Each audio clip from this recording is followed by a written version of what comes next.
praises to Yahweh, by Hashem, Yahweh Shai. Double honors to the apostles and the elders. Salutations to you brothers teaching in truth and in sincerity. Today's topic, ongoing with the current events. It's from naturalnews.com, and the title is, while you were distracted by Brexit, Monsanto's puppets in the U.S. Senate announced a compromise to allow GMO labeling laws nationwide. It goes on to say, while UK citizens were revolted in mass against bureaucratic rule in Europe, another cabal of prostituted lawmakers were busy plotting against American food consumers.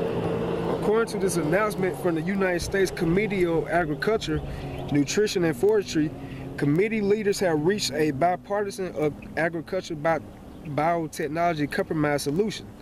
What exactly is this so-called compromise? The complete ban of all GMO labeling state laws across America. And that's just for starters. After that, this new compromise decrees that no foods should be GMO labeled for 2 years, while the USDA ponders the best way to deceive consumers and hide Monsanto's GMOs for another few years.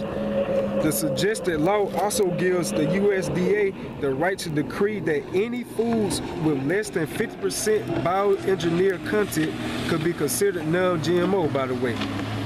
It says, as a bonus surrender to Monsanto, the law will also not require animal products derived from GMO-fed animals to be considered bioengineered at all. So cattle feedlots can pump cows full of GMOs and glyphosate for years, then sell the resulting beef as all natural. So that just goes to show you, man, that hey, this what's the name of the place? Whole Foods, man, it's a corporation, man. Yeah, they just partner. They just partnered with Monsanto, you know, which is basically a dangerous company Esau has that spray chemicals and different type of poisons on the soils. So that's why we live by the grace and mercy of Yahweh Shem Al Shai, because at the end of the day, man, you don't know what the fuck you consuming, man. And even though if you grow it per se yourself, it's still gonna be defiled. Why? Because it's been engulfed by the chemtrails, man. The whole entire earth is defiled and corrupted. I bring your precept out. Ezekiel 4:13, and the Most High said, even thus shall the children of Israel eat the defiled bread among the Gentiles, where I will drill them. Right, and basically, and that's according to prophecy, because while we went off, man, and as a result of going off, that was a part of their package, man. And what's that defiled bread? That defiled bread is your food, man. You know, basically, that's what the brother article was going into, man. That, you know, by now, you know, if you, Lord willing, part of that elect, man, you're gonna live by, you know, the grace, man. You know, because at the end of the day, man, we just don't know what we eat, man. And then I know a lot of brothers, you know what I'm saying, are health conscious, but that's why, you know, the apostles always say you consume the best out the worst, man, because that's all we got right now.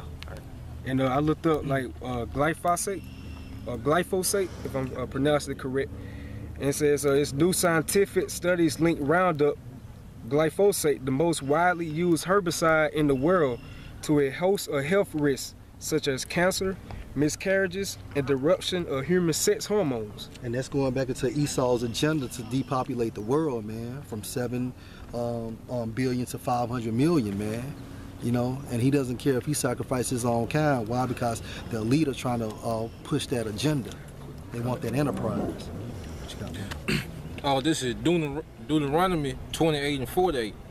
Therefore shalt thou serve thy enemies, which the Lord shall send against thee in hunger and in thirst. And that's what we're doing, man. We're actually in America not for a field trip, because we're actually have to serve out our punishment, man. Continue. And in nakedness and in want for all things, and he should put an yoke of iron upon thy neck until he have destroyed thee. And you saw that in Roots, but the point is basically how, read that point again about the food.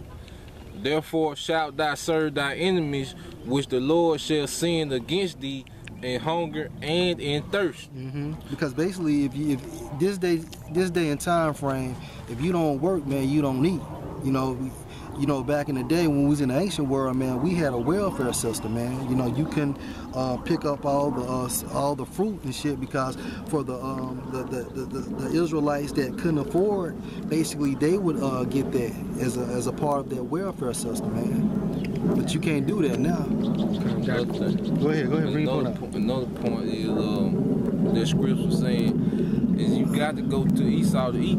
You know, you can't go around them. Each month, each day, each year go by, it's almost impossible to eat healthy, man. You know, he taking over in every aspect, man. So taking over whole food, like the brother read in the article, man, just another way of showing how Esau is corrupting the whole earth, man, where you got to go through him and eat, serving your enemy and thirst and hunger. That's right. I got a quick one. Job 6:6. Can that which is unsavory be eaten without salt? Or is there any taste in a white of an egg? Verse 7. The things that my soul refused to touch are as my sorrowful meat. You know, because, you know, we know this shit is defiled, man. But at the end of the day, we got to eat it to survive as well, man. Because when you eat, you know, it's supposed to rejuvenate you. It's in the scripture how King David had gave someone some figs. And that person was damn near death, but once he ate those figs, it had gave him life, man, energy. Now, when you eat, what happens? You get sleepy, you get tired, you know? Because the word restaurant goes back to the word restore. Right. You know?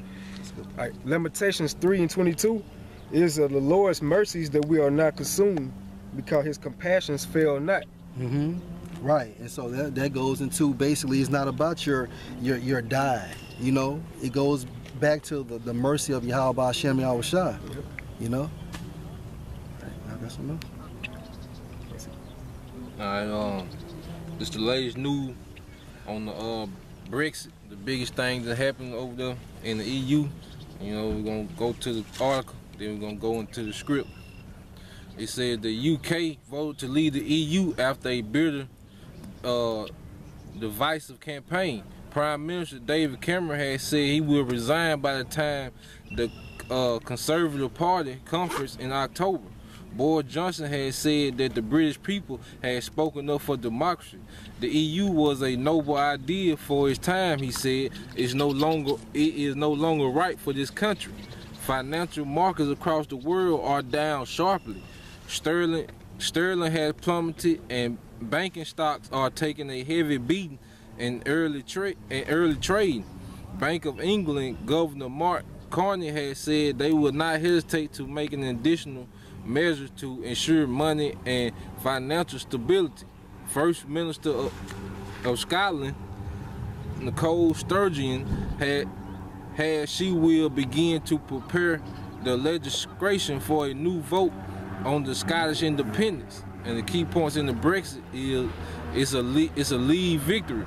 Most of the country has turned against the EU, with only London, Scotland, Northern Ireland delivering big wins for Remain.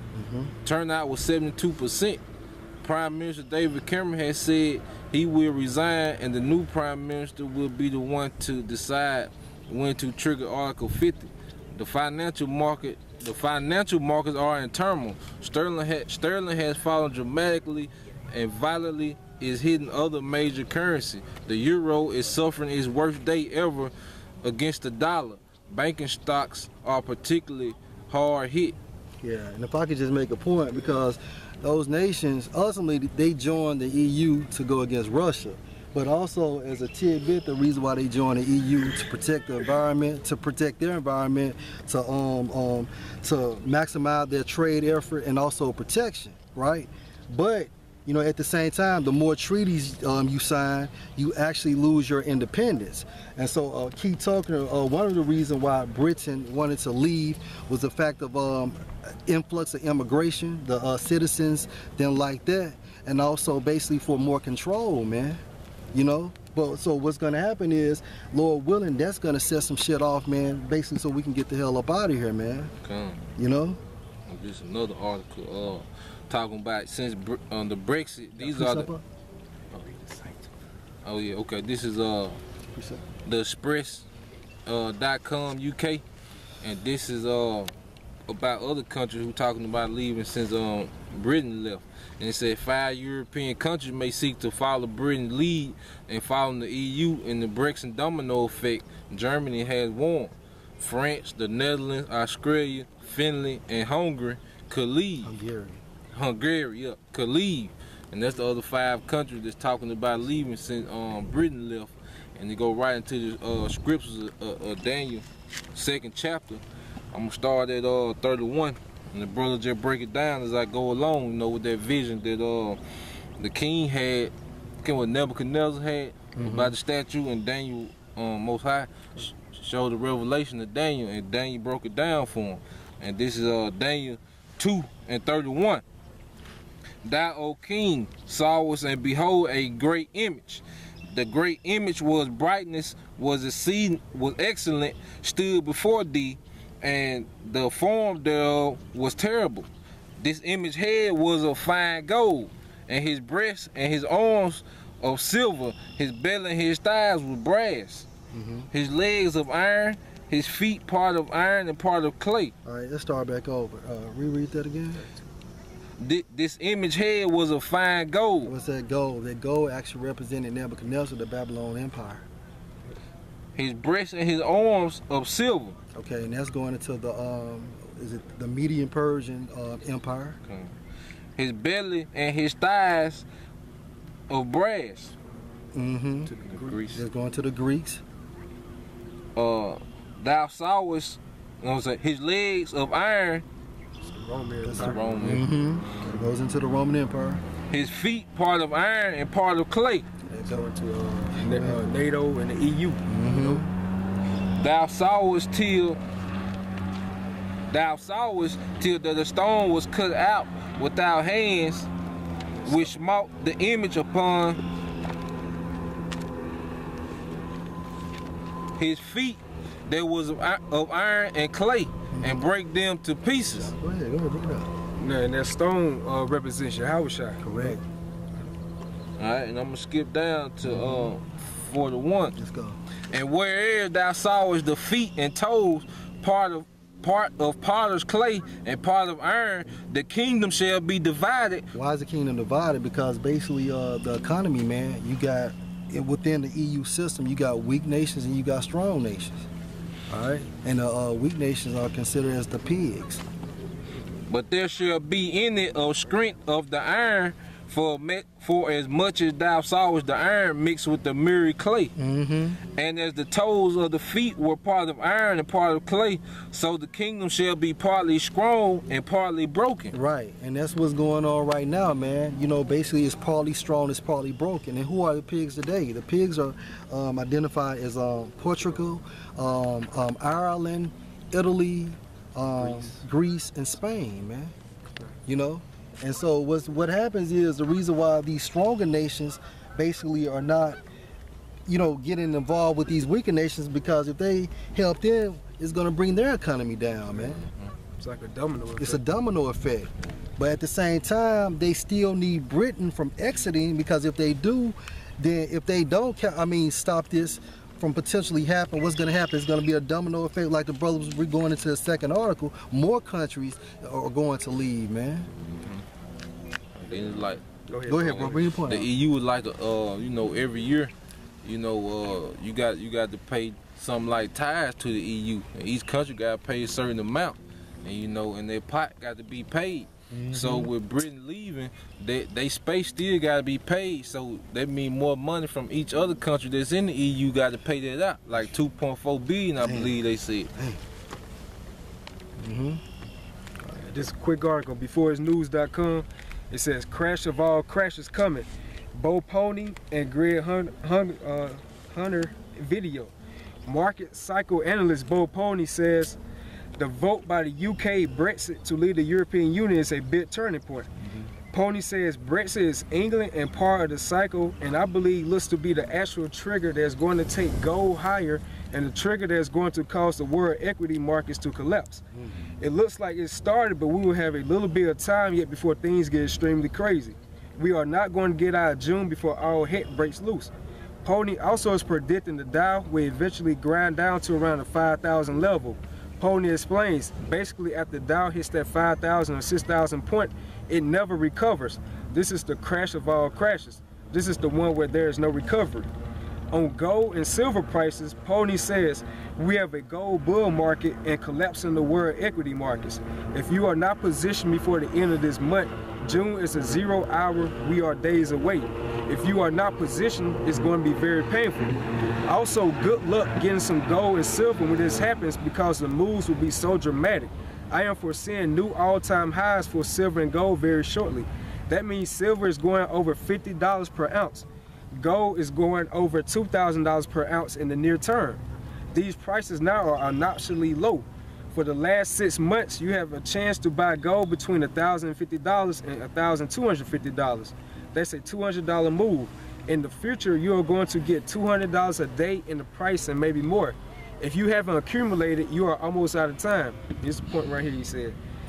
On silver, Pony says the deal with silver is it's going to be exciting. The ratio of silver to gold is 80 to 1, but the in-ground ratio is 9 or 10 to 1. So if gold doubles in price, then silver could quadruple. Gold and silver have always been money, but silver has been the money of the people, so the banks hate it more. Yeah, because the people ultimately can't afford gold. Exactly. And so they utilize silver, man. So why? To purchase what they need. This is my favorite part of the article right here. Pony says his bit cycle measures 252 years. 1764 was the beginning of the last cycle, and there was turmoil then too. Pony explains, we are out of time, and 2016 will be judgment. And there is all kinds of judgment that the Bible talks about. This is a judgment cycle. Last time there was the Currency Act of 1764 imposed on the U.S. by Britain. They forced this currency, and you got poverty, hunger, joblessness, anger, and then war. That same cycle is about to repeat now. Why? Because when you lose it, you lose it, man. Yep. You know, what you know of today, you know, as far as like your system of the way of your life, it'll be destroyed, man, within seconds.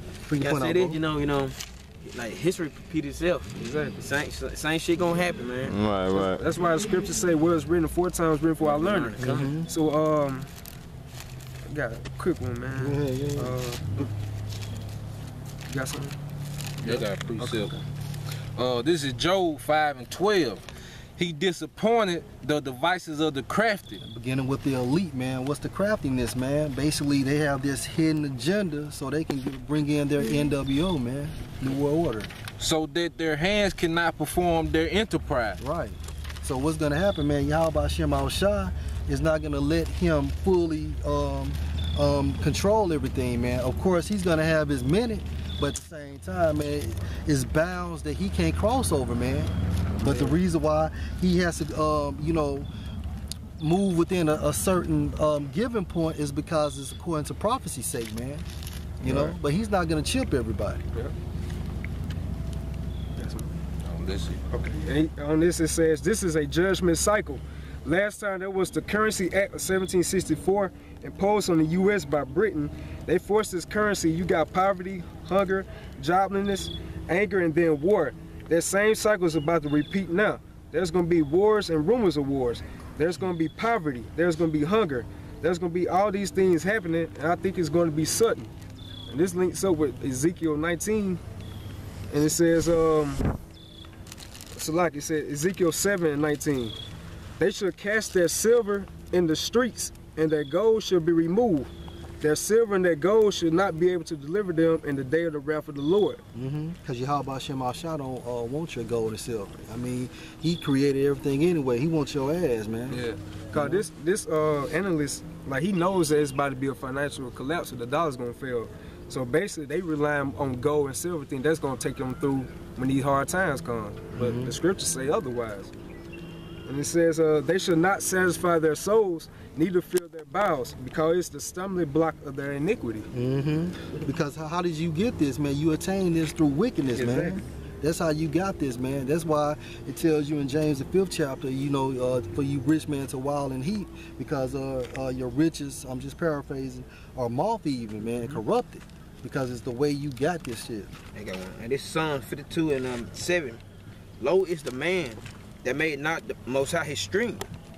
Because you believe in yourself, man, and then also you have your own God. You worship the satanic vibration.